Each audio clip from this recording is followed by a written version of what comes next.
কে ধর্মের পক্ষে আর কে ধর্মের বিপক্ষে, কে বাংলাদেশের পক্ষে আর কে বাংলাদেশের বিপক্ষে, কে অমুকের পক্ষে কে অমুকের বন্ধু কে তমুকের শত্রু, এই ধরনের নানান প্রশ্নের মধ্যে কিন্তু আমাদের অর্জিত গণতন্ত্রের যাত্রাপথ বাধাগ্রস্ত হতে পারে। সেই বাধা দূর করার জন্যই আমাদেরকে খুব পরিষ্কারভাবে আজকের বাংলাদেশ, আজকের আঞ্চলিকতা এবং আজকের বৈশ্বিক বাস্তবতা, এই তিনটি সম্পর্কে খুব পরিষ্কার চিত্র আমাদের ধারণায় থাকতে হবে। এবং আমি নিশ্চিত আমরা বাংলাদেশি এ কাজ করতে পারবে, এবং এ কাজ যদি তারা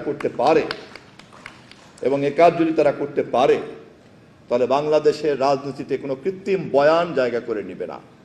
বাংলাদেশের মানুষের তৈরি করা বয়ান সকল কৃত্রিম বয়ানকে ভেঙে খান খান করে দিবে, যেমন আমরা প্রমাণ করেছি 5ই আগস্টে।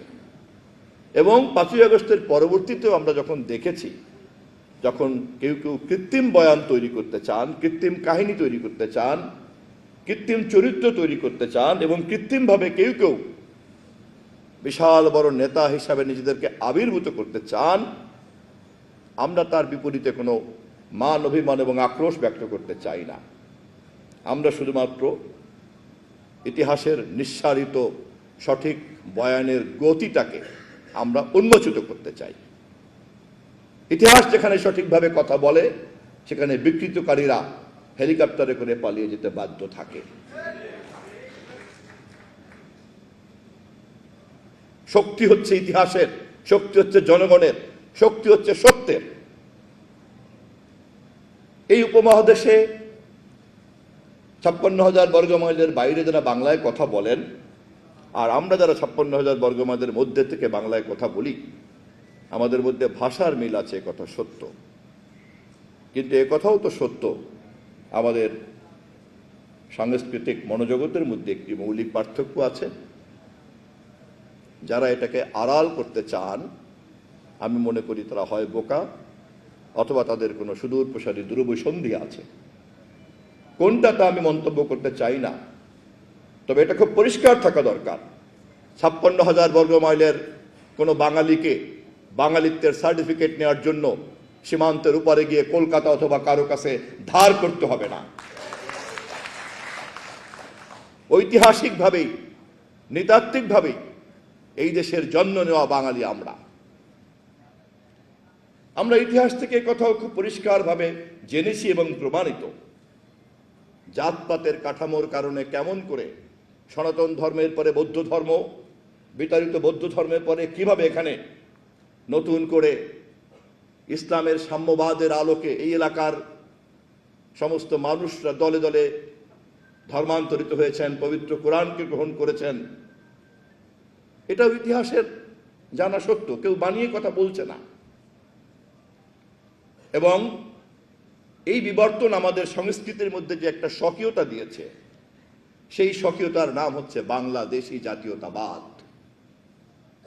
আমাদের বাংলাদেশের ক্ষণজন্মা পুরুষ শহীদ রাষ্ট্রপতি জিয়াউর রহমানের এটাই হচ্ছে সবচেয়ে বড় অবদান। ইতিহাসের এই অনুন্মোচিত বিষয়টিকে তিনি উন্মোচিত করে বাংলাদেশী জাতীয়তাবাদকে প্রতিষ্ঠা করেছেন, যেখানে আমাদের নৃতাত্ত্বিক ঐতিহ্যকে স্পষ্ট করে দেয়, আমাদের ভাষাগত ঐতিহ্যকে স্পষ্ট করে দেয়, আমাদের ধর্মীয় মূল্যবোধকে স্পষ্ট করে দেয়, এবং এর সংমিশ্রণে আমাদের যে একটা স্বকীয় সংস্কৃতি তৈরি হয়েছে তাও উন্মোচিত করে দেয়। এবং সে কারণেই আমরা গর্বের সঙ্গে দাবি করতে পারি আমরা বাংলাদেশী, আমাদের কাছে সবার আগে বাংলাদেশ। এই কথা মেনে নিয়ে কেউ যদি সীমান্ত দিয়ে আমাদের মধ্যে প্রবেশ করতে চান, আমাদের কোনো আপত্তি নাই। কিন্তু এই কথাকে বাইরে রেখে কেউ যদি বলতে চান ভারতের জনগোষ্ঠীর সঙ্গে শুধুমাত্র বাংলাদেশের জনগোষ্ঠীর যোগফল, আমরা তাদেরকে বিনয়ের সঙ্গে মনে করে দিতে চাই, সার্কের জনগোষ্ঠীর সংখ্যা হচ্ছে এখন 220 কোটি মানুষ। আমাদেরকে যদি পৃথিবীতে, আমাদের দেশের বাইরে নতুন কোনো জনশক্তির উপরে ভর করে আঞ্চলিক এবং বৈশ্বিক রাজনীতিতে জাতীয় স্বার্থ এবং অন্য সকলের স্বার্থকে নিশ্চিত করতে হয়, তাহলে সার্কের 220 কোটি মানুষকে ঐক্যবদ্ধ করতে হবে সকলে মিলে। সার্কের ঐক্য যারা চায় না, তারা অন্য যে কোনো ঐক্যের কথা বলা মানেই আমরা সন্দেহের চোখে দেখব। আমাদের কাছে বাংলাদেশের স্বার্থেও 56,000 বর্গমাইল, আমাদের কাছে বাংলাদেশের স্বার্থ আঞ্চলিক ক্ষেত্রে সার্ক, আমাদের ক্ষেত্রে বাংলাদেশের স্বার্থ আন্তর্জাতিক ক্ষেত্রে জাতিসংঘ। জাতিসংঘ, সার্ক এবং বাংলাদেশ, এর বাইরে আর কোনো কাঠামো ব্যাখ্যা যিনিই বলবেন তাকে আমরা সন্দেহের চোখে দেখতে বাধ্য এবং দেখব। সবার আগে বাংলাদেশ এই কথা মাথায় রেখে